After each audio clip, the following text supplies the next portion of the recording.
Hello friends, I hope you all are fine. Welcome back to my channel.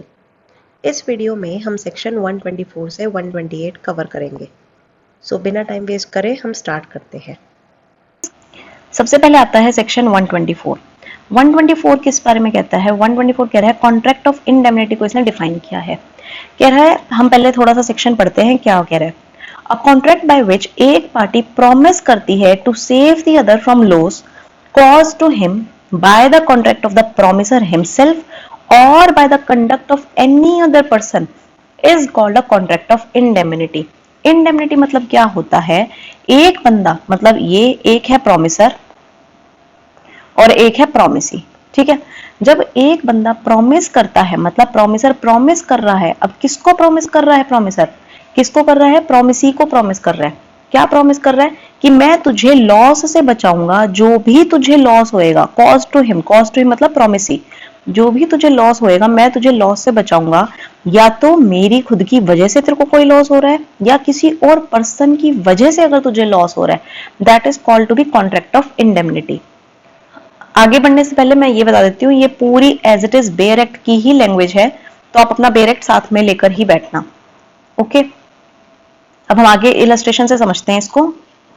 A contract to indemnify B against the consequence of any proceedings which C may take against B in respect of a certain sum of 200 rupees। ये क्या है? Contract of indemnity. Example क्या बोलना चाह रहा है? कह रहा है ए कॉन्ट्रैक्ट करता है बी के साथ, कहते हैं मैं तेरे को इंडेमनिफाई कर दूंगा जो भी तेरे अगेंस्ट में कोई केस कर रहा है सी पर। कितने तक का? जो भी 200 रुपए तक का अमाउंट होएगा। अगर सी ने बी के खिलाफ कोई भी केस किया उसके रिगार्डिंग, तो ए बोल रहा है तो टेंशन मत ले, मैं तेरे को प्रॉमिस करता हूं, मैं तेरे को उस चीज का पैसा दे दूंगा, मैं तेरे को इंडेमनिफाई कर दूंगा। तो ये हमारा क्या होता है? कॉन्ट्रैक्ट ऑफ इंडेमनिटी कहते हैं। अब ये जो बंदा प्रॉमिस करता है, इसका मतलब जो यहाँ पे प्रॉमिसर है, प्रॉमिसर यहाँ पे कौन होएगा? हम उसको इंडेमनिफायर भी कह सकते हैं। क्या? इंडेमनिफायर।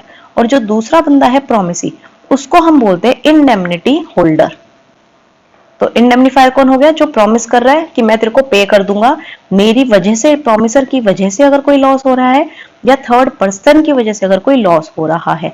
इंडेमनिटी होल्डर कौन होता है? जिसको वो प्रॉमिस किया जाता है, दैट इज द प्रॉमिसी।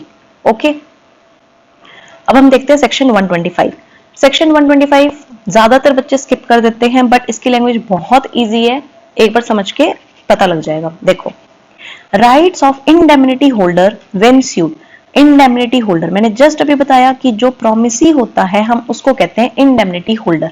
तो अगर ए ने प्रॉमिस किया है बी को, कि ये अलग एग्जांपल दे रही हूं, अगर ए ने प्रॉमिस किया है बी को, मतलब ये हो गया प्रॉमिसर, ये हो गया प्रॉमिसी, कि मैं तेरे को इंडेमनिफाई कर दूंगा। तो अब बी के पास क्या क्या राइट्स होंगे?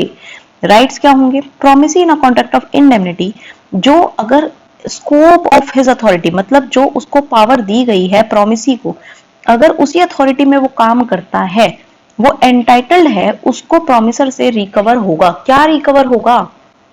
क्योंकि अभी हमने एग्जांपल में बोला कि जो ये बंदा प्रॉमिसर है, अभी मैंने एग्जांपल में बताया कि ये जो बंदा प्रॉमिसर है, ए वाला बंदा, ये बी को बोलता है तू चिंता मत कर, जो भी तेरे को लॉस होगा वो मैं दूंगा।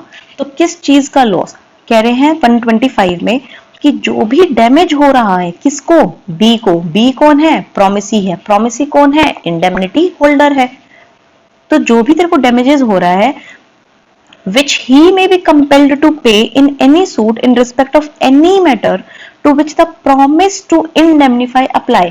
कह रहे हैं अगर भी तेरे को कोई भी हम कंपेल कर रहे हैं ना, कि तेरे को 100 रुपए देने हैं, क्यों देने हैं? क्योंकि प्रॉमिस हुआ है कुछ किसी भी मैटर के रिगार्डिंग।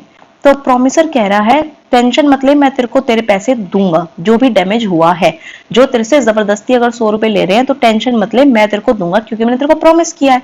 अगला कह रहा है ऑल द कोस्ट, जो भी उसको कंपेल किया जा रहा है कि पे कर, सूट लाने में या डिफेंड करने में। ठीक है, अब यहां पे क्या बोल रहे हैं कि बी को कंपेल किया जा रहा है तू सारा खर्चा दे। किस चीज का खर्चा दे? अगर कल को कोई सूट आ रहा है, या वो किसी सूट को अगर वो डिफेंड कर रहा है, प्रोवाइडेड, इसके प्रोवाइडेड में क्या बोला?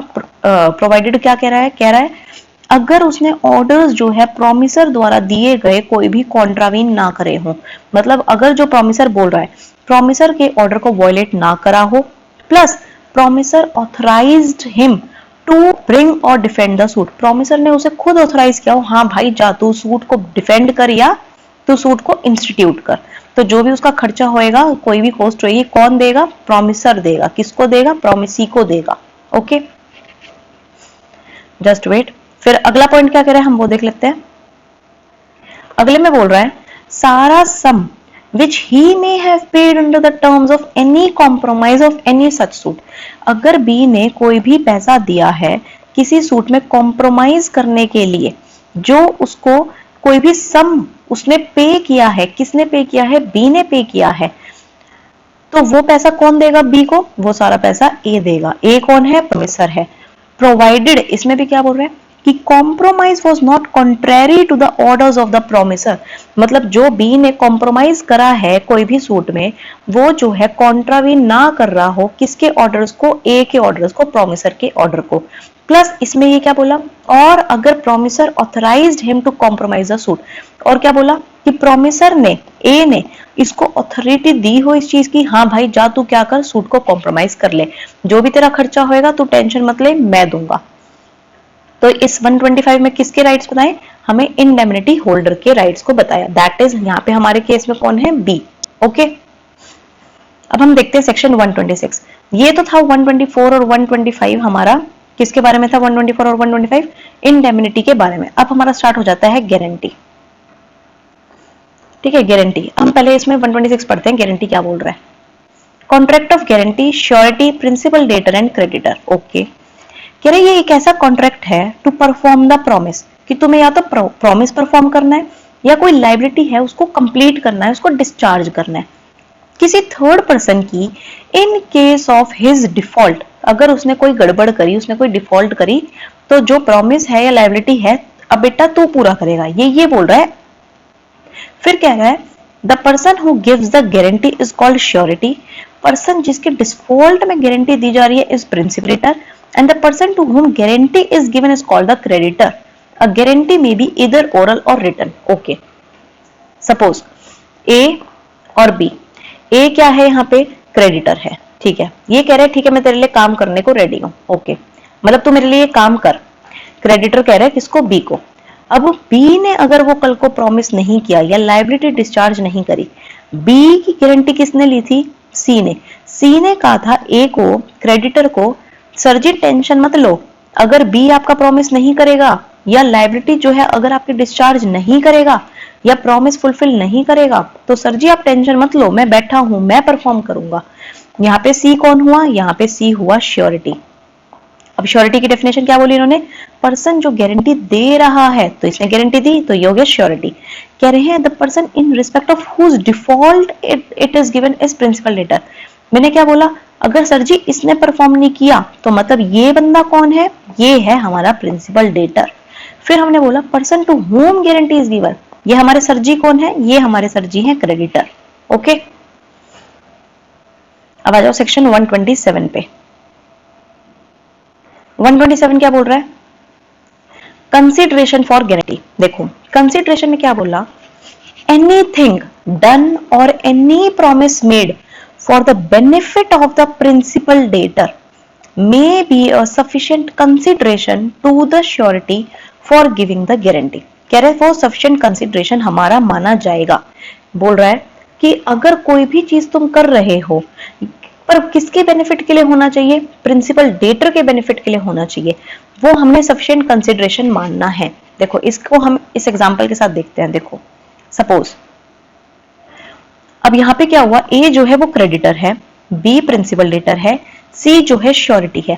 मैंने क्या बोला? कोई भी कंसिडरेशन हो सकता है, एनीथिंग। अब क्या हुआ? एक कॉन्ट्रैक्ट हुआ, ए बोलता है, ए जो क्रेडिटर है प्रॉमिस करता है ठीक है मैं तेरे को जो हूँ बी को मैं गुड्स देने को तैयार हूँ। ए ने प्रॉमिस किया बट बदले में उसने क्या मांगा? क्या कंसिडरेशन मांगा क्रेडिटर ने? कि भाई मेरे को तो तू गारंटी दिलवा दे। ओके, प्रिंसिपल डेटर गया सी के पास। अब सी जो है श्योरिटी है, सी क्या बोलता है? भाई मैं तेरे को गारंटी देने को तैयार हूं। तो सी ने क्या प्रॉमिस किया? सी ने प्रॉमिस किया गारंटी।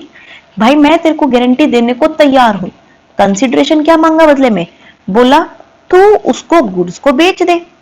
किसको बेच दे, प्रिंसिपल डेटर को। तो यहाँ पे इसका कंसिडरेशन क्या था कि तू गुड्स को बेच दे, मैं प्रॉमिस करता हूं कि मैं गारंटी ले रहा हूं कल को अगर बी ने डिफॉल्ट किया तो मैं जो हूं सी, मैं तेरे को जो हूं उस चीज का पैसा दे दूंगा। ओके, अब देखो यहाँ पे हमने बोला कोई भी चीज गारंटी, गारंटी में एनीथिंग आ सकती है, कोई भी मैं कंसिडरेशन दे सकती हूँ। ओके, अब एनीथिंग डन या promise made for the benefit of the principal debtor वो सफिशिएंट कंसिडरेशन मानी जाती है। अब इसको इस एग्जांपल से देख लेते हैं। बी रिक्वेस्ट करता है ए को, जस्ट वेट, बी रिक्वेस्ट करता है ए को to sell and deliver to him goods on credit. A agree करता है provided C will guarantee the payment of the price of the goods.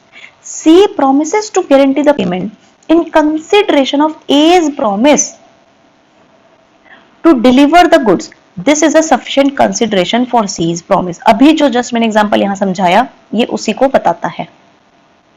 अब आ जाओ सेक्शन 128। 128 क्या बोलता है, श्योरिटी की कितनी लायबिलिटी होगी।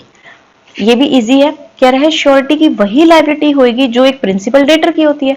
अगर कल को प्रिंसिपल डेटर को 10,000 रुपए देने हैं क्रेडिटर को, तो ठीक है भाई, श्योरिटी भी तो इसी चीज की गारंटी देगा कि अगर प्रिंसिपल डेटर ने घपला किया, कोई डिफॉल्ट किया कि वो 10,000 नहीं दे पा रहा, तो ठीक है श्योरिटी अब जो है क्रेडिटर को 10,000 रुपए तक देगा। Okay, unless it is otherwise provided by the contract. इसका मतलब अगर कॉन्ट्रैक्ट में, अगर हमें कॉन्ट्रैक्ट में ये बोला हुआ है कि श्योरिटी जो है वो लायबल होएगा सिर्फ 8,000 के लिए, 10,000 के लिए लायबल नहीं होगा, तो हम यहाँ पे 8,000 के लिए ही उसको लायबल कर सकते हैं, चाहे फिर प्रिंसिपल डेटर ने 10,000 का ही डिफॉल्ट क्यों ना किया हो।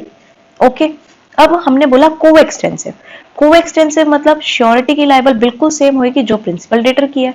इसका मतलब प्रिंसिपल अब यहाँ पे क्वेश्चन क्या आता है, मैक्सिमम लायबिलिटी कितनी हो सकती है श्योरिटी की। मैक्सिमम लायबिलिटी कितनी होगी, जितना प्रिंसिपल डेटर जो है वो लायबल होगा। ओके, अब इसका एक एग्जांपल देखते हैं। ए गारंटी करता है बी को the payment of a bill of exchange bye see the acceptor. ठीक है भाई, ए ने श्योरिटी है, उसने गारंटी करी कि क्रेडिटर साहब मैं आपको पेमेंट कर दूंगा जो भी बिल ऑफ एक्सचेंज है। अब क्या हुआ, जो सी के नाम पे था, अब जो बिल उसने दिया था वो तो डिसऑनर हो गया। ओके, अब क्या होगा, ए लायबल होएगा सिर्फ और सिर्फ बिल में जो अमाउंट है उसके लिए नहीं, बल्कि उसके साथ साथ इंटरेस्ट या कोई भी और चार्ज लगा है उसके लिए भी लायबल होगा। कौन लायबल होएगा, श्योरिटी लायबल होगा। ओके, ये हमने देख लिया सेक्शन 128। अब इसमें एक या दो क्वेश्चंस आते हैं, जैसे कि ये यहाँ पे मैंने लिख रखे हैं। अगर हम इन शॉर्ट देखें, जो अभी हमने सेक्शन 126 पढ़ा, अभी अगर हम इन शॉर्ट देखें तो प्रिंसिपल डेटर कौन होता है, a person in respect of whose default the guarantee is given. जिसके डिफॉल्ट में वो गारंटी दी जाती है, हम उस बंदे को क्या बोलते हैं, प्रिंसिपल डेटर बोलते हैं। क्रेडिटर कौन होता है, person to whom guarantee is given, जिसको हम गारंटी दे रहे हैं। ये अभी हम सेक्शन 126 में पढ़कर आए हैं। श्योरिटी कौन होएगा, पर्सन जो गारंटी देता है। ओके, अब इसमें मेरे को क्वेश्चन का आंसर बताओ, पहले सोचो फिर इसका जवाब देना। अभी एक सेकंड के लिए चाहे पॉज कर लो। लायबिलिटी क्या होगी प्रिंसिपल डेटर की, इसका मतलब प्राइमरी लायबिलिटी मानी जाएगी कि पहले वो लायबल होएगा, या सेकेंडरी लायबिलिटी होएगी कि नहीं पहले वो नहीं लायबल होगा, वो दूसरे नंबर पे लायबल होगा। तो कौन सी लायबिलिटी मानी जाएगी, प्रिंसिपल डेटर की। अगर प्रिंसिपल डेटर का और क्रेडिटर का कॉन्ट्रैक्ट है और श्योरिटी जो है इसका गारंटर है, तो क्या लायबिलिटी होगी, प्रिंसिपल डेटर की प्राइमरी लायबिलिटी मानी जाएगी। बट श्योरिटी की क्या लायबिलिटी मानी जाएगी, सेकेंडरी। इसका रीजन क्या है, अरे भाई कॉन्ट्रैक्ट तो प्रिंसिपल डेटर और क्रेडिटर के बीच में हुआ है, तो अगर कल को प्रिंसिपल डेटर ने पैसा नहीं दिया, पहले क्रेडिटर किसको बोलेगा, प्रिंसिपल डेटर को ही बोलेगा, तो पहले लायबल कौन होगा, प्रिंसिपल डेटर लायबल होगा। अगर ये नहीं देता तब हम श्योरिटी के पास जाएंगे ना, तो इसकी लायबिलिटी तो सेकंड हुई। ठीक है, फिर बट अगर प्रिंसिपल डेटर माइनर है, मैंने बोला अगर प्रिंसिपल डेटर माइनर है, अब बताओ किसकी लायबिलिटी होगी पहले। क्या इस केस में भी प्रिंसिपल डेटर की लायबिलिटी होगी, नो। रीजन हम सबको पता है कि माइनर के साथ जो एग्रीमेंट होता है हमारा, वो एग्रीमेंट क्या होता है, वॉइड एब इनिशियो होता है। बट अगर प्रिंसिपल डेटर के बिहाफ पे कोई कॉन्ट्रैक्ट हुआ है क्रेडिटर के साथ, तो यहाँ पे जो बंदा श्योरिटी है सिर्फ और सिर्फ उसकी ही उसी की सिर्फ जो है प्राइमरी लायबिलिटी बनेगी, ना कि प्रिंसिपल डेटर की। ठीक, क्योंकि प्रिंसिपल डेटर के बिहाफ पे श्योरिटी बोल रहा है ना, तो लायबिलिटी भी किसकी बनेगी? प्राइमरी श्योरिटी की बनेगी। ओके, ठीक है। तो इसमें हमने कवर किया सेक्शन 124 से 128 तक, जो किस चीज की बात करता है? इंडेमनिटी और गारंटी के बारे में। अगली हम जो वीडियो कवर करेंगे वो हम कवर करेंगे सेक्शन 129 से 132, जो हमारी बात करता है कॉन्टिन्यूइंग गारंटी की। तो मिलते हैं हम अपनी नेक्स्ट वीडियो में। Thank you for watching.